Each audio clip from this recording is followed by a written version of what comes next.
Salam sejahtera bagi kita semua. Shalom, damai di hati.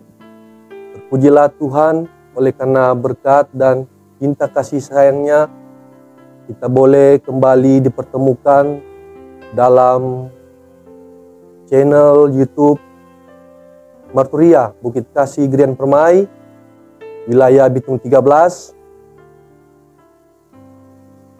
Kiranya melalui channel Marturia Bukit Kasih Grian Permai ini kita selalu terus diberkati oleh Tuhan.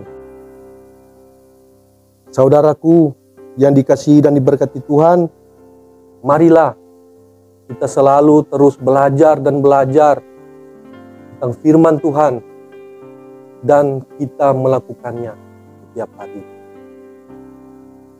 Kita akan membaca Alkitab yang terdapat di dalam Perjanjian Lama, Kejadian pasal 39 ayat 1 sampai ayatnya yang ke-23.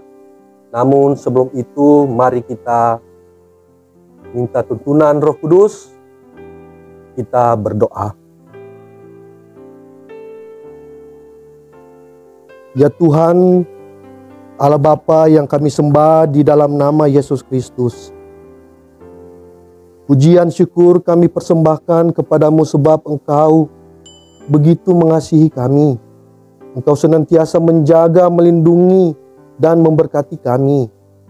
Kami boleh menikmati kehidupan sampai saat ini. Nafas hidup, kuat sehat, itu semua adalah karena kemurahan-Mu. Saat ini ya Bapa, kami mau membaca dan merenungkan akan kebenaran firman-Mu. Sebelum kami membaca dan merenungkannya, kiranya Roh Kudus mau membasuh kami semua, agar kami boleh mengerti dan melakukan seperti yang Kau firmankan. Untuk hamba-Mu yang Engkau percayakan, membaca dan merenungkan kebenaran firman-Mu.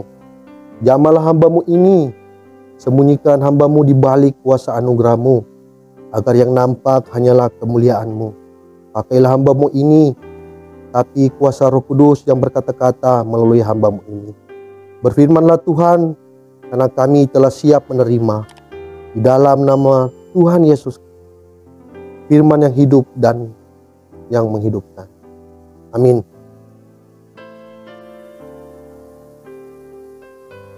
Baik, kita akan membaca Alkitab yang terdapat di dalam Perjanjian Lama, Kejadian pasal 39 ayat 1 sampai ayatnya yang ke-23. Lembaga Alkitab Indonesia memberi judul Yusuf di rumah Potifar. Adapun Yusuf telah dibawa ke Mesir, dan Potifar seorang Mesir, pegawai istana Firaun, kepala pengawal raja, membeli dia dari tangan orang Ismail yang telah membawa dia ke situ. Tetapi Tuhan menyertai Yusuf sehingga ia menjadi seorang yang selalu berhasil dalam pekerjaannya. Maka tinggallah ia di rumah tuannya, orang Mesir itu. Setelah dilihat oleh tuannya bahwa Yusuf disertai Tuhan dan bahwa Tuhan membuat berhasil segala sesuatu yang dikerjakannya, maka Yusuf mendapat kasih tuannya dan ia boleh melayani dia. Kepada Yusuf diberikannya kuasa atas rumahnya dan segala miliknya.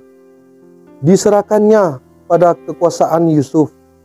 Sejak ia memberikan kuasa dalam rumahnya dan atas segala miliknya kepada Yusuf, Tuhan memberkati rumah orang Mesir itu karena Yusuf, sehingga berkat Tuhan ada atas segala miliknya, baik yang di rumah maupun yang di ladang. Sehingga miliknya diserahkan pada kekuasaan Yusuf, dan dengan bantuan Yusuf, ia tidak usah lagi mengatur apapun selain dari makanannya sendiri. Adapun Yusuf itu manis sikapnya dan elok parasnya. Selang beberapa waktu, istri tuannya memandang Yusuf dengan birahi, Lalu katanya, marilah tidur dengan aku. Tetapi Yusuf menolak dan berkata kepada istri tuannya itu, dengan bantuanku, tuanku itu tidak lagi mengatur apa yang ada di rumah ini, dan ia telah menyerahkan segala miliknya pada kekuasaanku.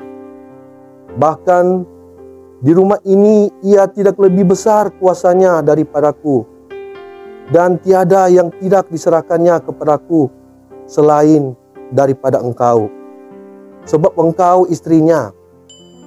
Bagaimana mungkin aku melakukan kejahatan yang besar ini dan berbuat dosa terhadap Allah? Walaupun dari hari ke hari perempuan itu membujuk Yusuf, Yusuf tidak mendengarkan bujukannya itu untuk tidur di sisinya dan bersetubuh dengan dia.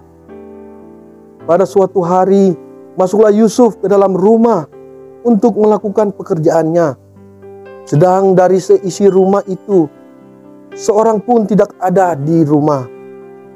Lalu, perempuan itu memegang baju Yusuf sambil berkata, marilah tidur dengan aku. Tetapi Yusuf meninggalkan bajunya di tangan perempuan itu dan lari keluar. Ketika dilihat perempuan itu bahwa Yusuf meninggalkan bajunya dalam tangannya dan telah lari keluar, dipanggilnyalah seisi rumah itu. Lalu katanya kepada mereka, lihat, dibawanya kemari seorang Ibrani, supaya orang ini dapat mempermainkan kita. Orang ini mendekati aku untuk tidur dengan aku, tetapi aku berteriak-teriak dengan suara keras. Dan ketika didengarnya bahwa aku berteriak sekeras-kerasnya, ditinggalkannya bajunya padaku, lalu ia lari keluar. Juga ditaruhnya baju Yusuf itu di sisinya sampai tuan rumah pulang. Perkataan itu jugalah yang diceritakan perempuan itu kepada Potifar. Katanya, hamba orang Ibrani yang kau bawa kemari itu datang kepadaku untuk mempermainkan aku. Tetapi ketika aku berteriak sekeras-kerasnya, ditinggalkannya bajunya padaku, lalu ia lari keluar. Baru saja didengar oleh tuannya perkataannya yang diceritakan istrinya kepadanya. Begitulah aku diperlakukan oleh hambamu itu. Maka bangkitlah amarahnya. Lalu Yusuf ditangkap oleh tuannya dan dimasukkan ke dalam penjara, tempat tahanan-tahanan raja dikurung. Demikian Yusuf dipenjarakan di sana.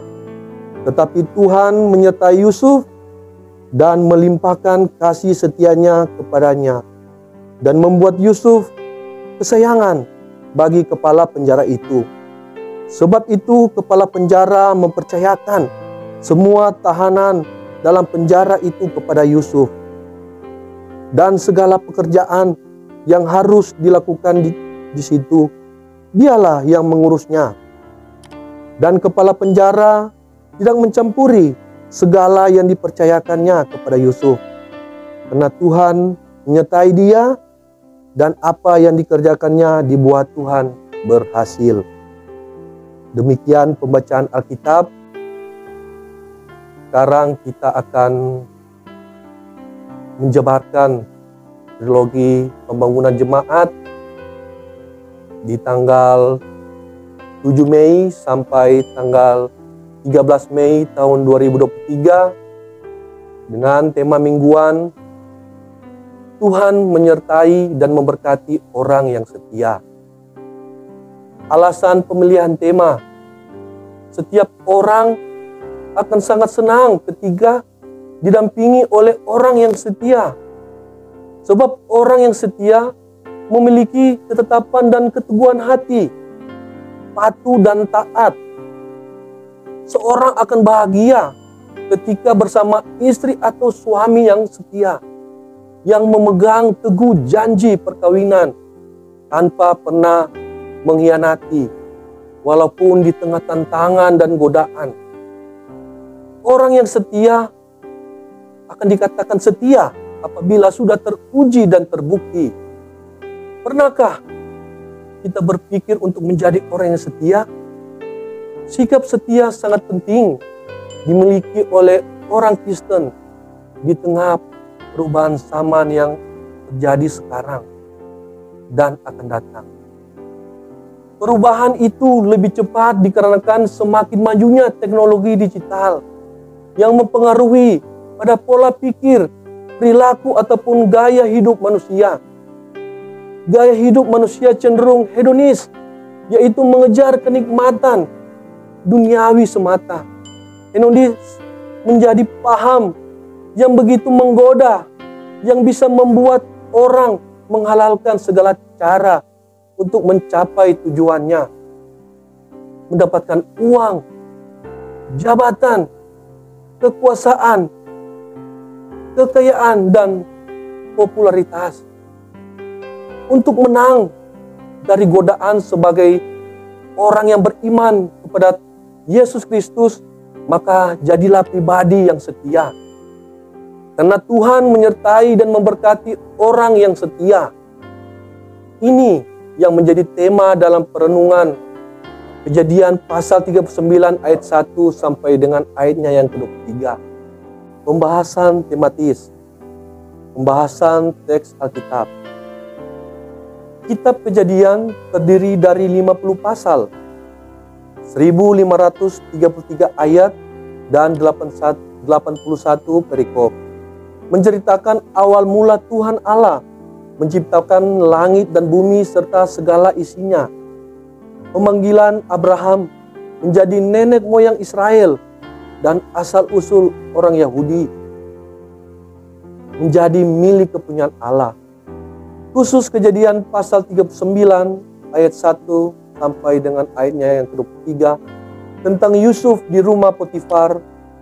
Berdasarkan catatan sejarah, Yusuf di rumah Potifar dari usia 17 sampai berkisar 27 tahun. Itu bermula dari Yusuf yang dijual oleh saudara-saudaranya kepada orang Ismail. Sesampainya di Mesir, dibeli Potifar. Kejadian pasal 39 ayat 1 sampai ayat 2. Memang saudara-saudaranya telah membuang dan menjualnya. Akan tetapi Tuhan Allah menyertainya. Sehingga bukan kebetulan kalau Yusuf berada di Mesir dan dibeli oleh Potifar, kepala pengawal Raja Firaun. Tuhan Allah yang menempatkan Yusuf berada di lingkungan kerajaan Mesir sebagaimana maksud dan rencananya. Perhatikan perkataan Yusuf dalam Kejadian pasal 50 ayat 20. Memang kamu telah mereka-rekakan yang jahat terhadap aku, tetapi Allah telah mereka-rekakannya untuk kebaikan dengan maksud melakukan seperti yang terjadi sekarang ini, yakni memelihara hidup suatu bangsa yang besar. Kejadian pasal 39 ayat 3 sampai 4. Potifar dapat melihat bahwa Yusuf disertai Tuhan Allah, sehingga ia memberikan kasihnya, memberi kepercayaan untuk melayaninya, dan memberi kekuasaan kepada Yusuf untuk mengatur miliknya. Semuanya tentu ada kaitannya dengan keberadaan Yusuf yang tidak pasif, melainkan aktif bersaksi tentang Tuhan Allah melalui tutur kata dan perilaku setiap hari. Lebih khusus, berarti dia tetap menjalankan kehidupan beriman dan beribadah kepada Tuhan Allah, sebagaimana yang diwariskan Israel ayahnya. Kejadian pasal 39 ayat 5 sampai 6. Sejak Potifar memberikan kuasa dalam rumahnya kepada Yusuf, maka kesempatan itu digunakan untuk menjadi berkat. Yusuf tidak menyia-nyiakan kesempatan itu. Ia dengan setia menunjukkan etos kerja keras yang baik dedikasi dan loyalitas, sebagaimana yang disaksikan bahwa dengan bantuan Yusuf, ia tidak lagi mengatur apapun selain makanannya sendiri. Yusuf yang mengatur, berarti ia yang menata segala sesuatu di rumah Potifar, termasuk mengatur pembagian kerja para budak lainnya. Yusuf tidak hidup dengan modal tampang, tapi menunjukkan kualitas diri dengan sikap yang santun. Kejadian pasal 39 ayat 7-9, istri Potifar menjadi wanita penggoda yang agresif terhadap Yusuf. Untungnya Tuhan Allah menyertai Yusuf dan memampukannya menghadapi godaan yang dilancarkan istri Potifar. Ia kokoh menjaga dan menjunjung tinggi nilai-nilai iman, moral, dan etika. Ketika dirayu istri Potifar yang mengatakan, "Marilah tidur dengan aku," Yusuf tegas menolak rayuan mesum itu. Lebih lanjut lagi, godaan itu dipandang Yusuf sebagai kejahatan yang besar dan perbuatan dosa terhadap Allah. Yusuf mengatakan, "Bagaimana mungkin aku melakukan kejahatan yang besar ini dan berbuat dosa terhadap Allah?" Kejadian pasal 39 ayat 10-12. Serangan godaan yang dilakukan istri Potifar terhadap Yusuf ternyata dahsyat, berlangsung dari hari ke hari, yang berarti tiada henti. Ia terus-menerus membujuk Yusuf untuk tidur dengannya. Sampai pada suatu saat Yusuf terjebak pada satu kesempatan di dalam rumah yang tidak ada orang, yang memungkinkan istri Potifar untuk melampiaskan keinginan hawa nafsunya dengan cara memaksa, yaitu memegang baju Yusuf agar menuruti keinginannya mesum itu. Akan tetapi imannya kepada Tuhan Allah menolong Yusuf sehingga ia berhasil menghindar dengan cara meninggalkan bajunya di tangan perempuan itu dan lari keluar.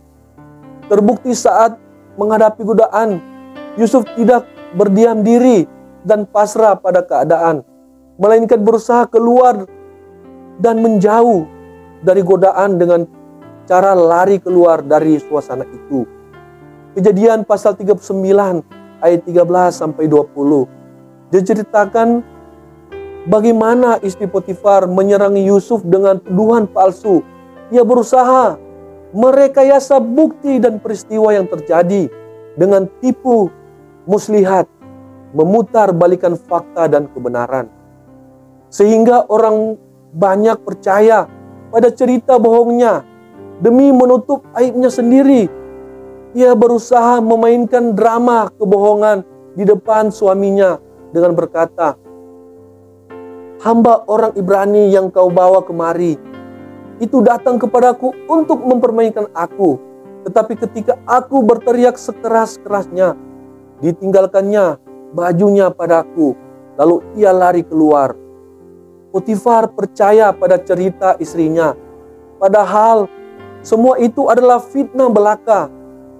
Yusuf ditangkap oleh tuannya dan dimasukkan dalam penjara.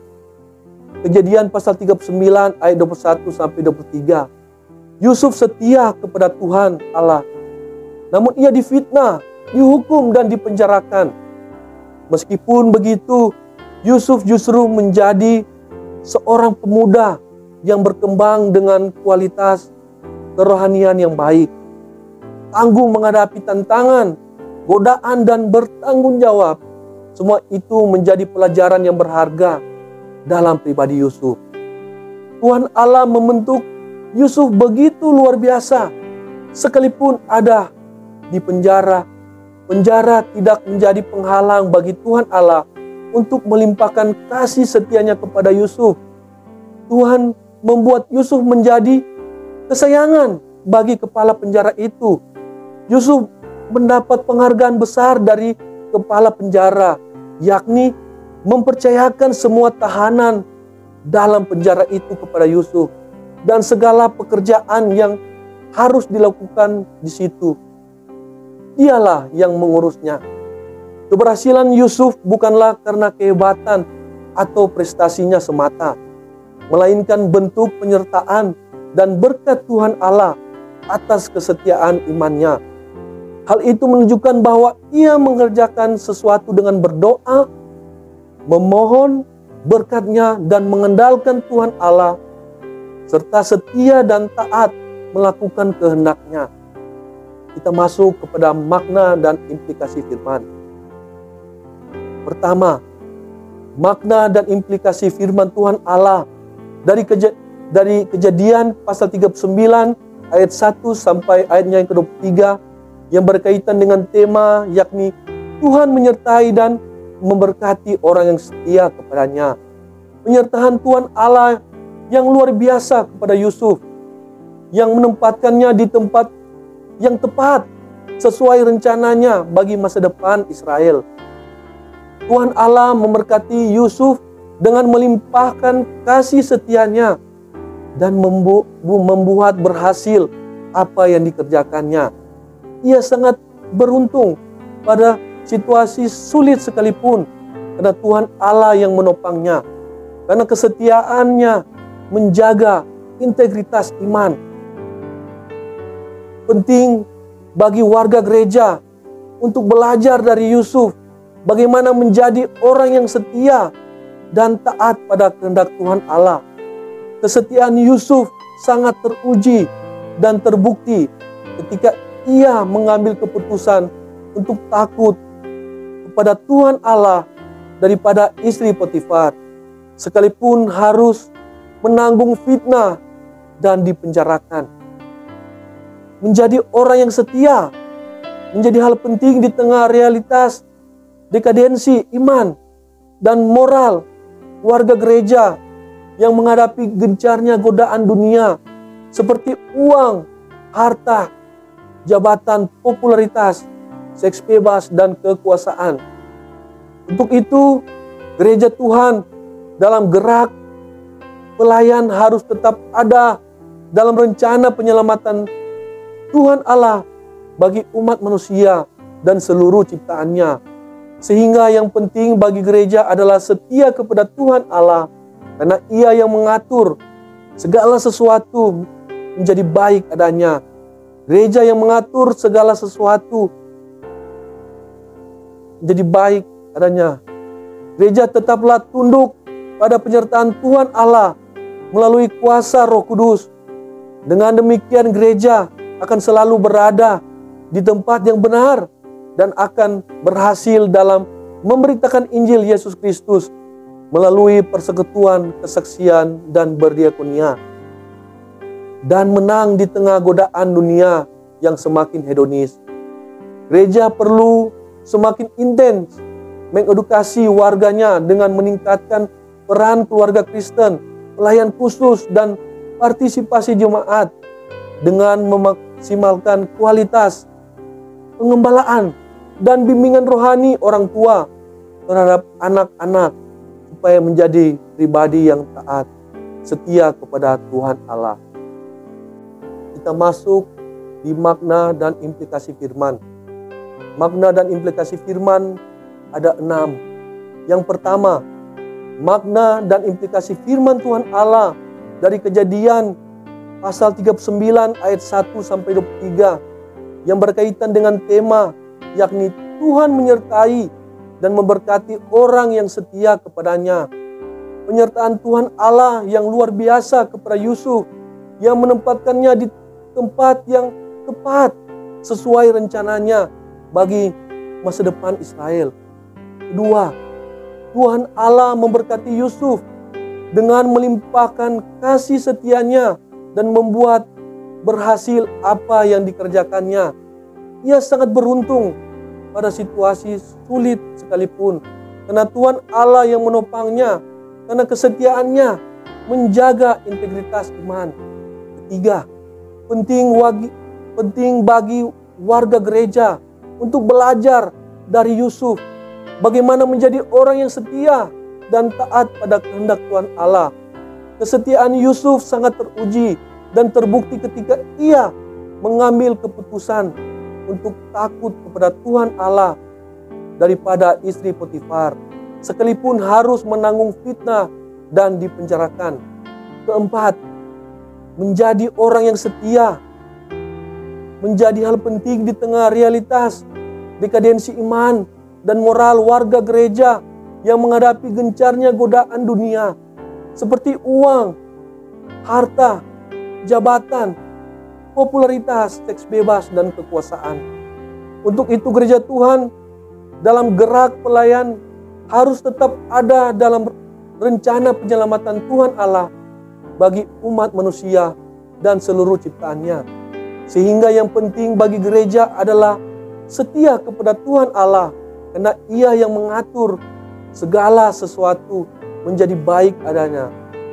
Gereja tetaplah tunduk pada penyertaan Tuhan Allah melalui kuasa Roh Kudus. Dengan demikian, gereja akan selalu berada di tempat yang benar dan akan berhasil dalam memberitakan Injil Yesus Kristus melalui persekutuan, kesaksian, dan berdiakonia, dan menang di tengah godaan yang semakin hedonis. Keenam, gereja perlu semakin intens mengedukasi warganya dengan meningkatkan peran keluarga Kristen, pelayan khusus, dan partisipasi jemaat dengan memaksimalkan kualitas pengembalaan dan bimbingan rohani orang tua terhadap anak-anak, supaya menjadi pribadi yang taat, setia kepada Tuhan Allah. Baik, demikian pembacaan Alkitab kita di dalam Kejadian pasal 39 ayat 1 sampai ayatnya yang ke-23, dan kita telah membaca, menjabarkan pembangunan trilogi jemaat dari tanggal 7 Mei sampai tanggal 13 Mei yang diberi tema Tuhan menyertai dan memberkati orang yang setia. Mari kita berdoa. Ya Allah Bapa yang bertata di dalam sorga, yang menganugerahkan hidup bagi kami umat selaku ciptaan-Mu. Kami bersyukur kepadamu karena Engkau telah menyertai kehidupan kami. Kami senantiasa boleh dikelilingi oleh berbagai bentuk berkat yang sudah kami peroleh. Kesehatan dan kekuatan Engkau terus memberkati setiap aktivitas kehidupan kami, sehingga apapun yang menjadi tugas dan tanggung jawab kami, baik dalam pekerjaan atau tugas kepelayanan kami, semua boleh terlaksana dengan baik seturut dengan kehendak-Mu. Saat ini kami telah belajar sebagian sabda firman-Mu. Kiranya firman-Mu dapat menjadi pelita dalam kami menjalankan setiap aktivitas tugas tanggung jawab kami, sehingga apapun yang akan kami rencanakan dapat terlaksana, karena firman-Mu yang selalu memperlengkapi dan menguatkan iman percaya kami. Ajarkanlah kami untuk menjadi pribadi yang terus percaya kepada Tuhan dalam keadaan apapun kami. Jadikan kami pribadi yang dapat memberkati orang lain, saling menopang dan saling menghormati, hidup rukun satu dengan yang lain dalam keluarga, berjemaat, dan bermasyarakat. Inilah doa kami yang kami bawa hanya di dalam nama Yesus, Juru Selamat kami yang hidup. Amin.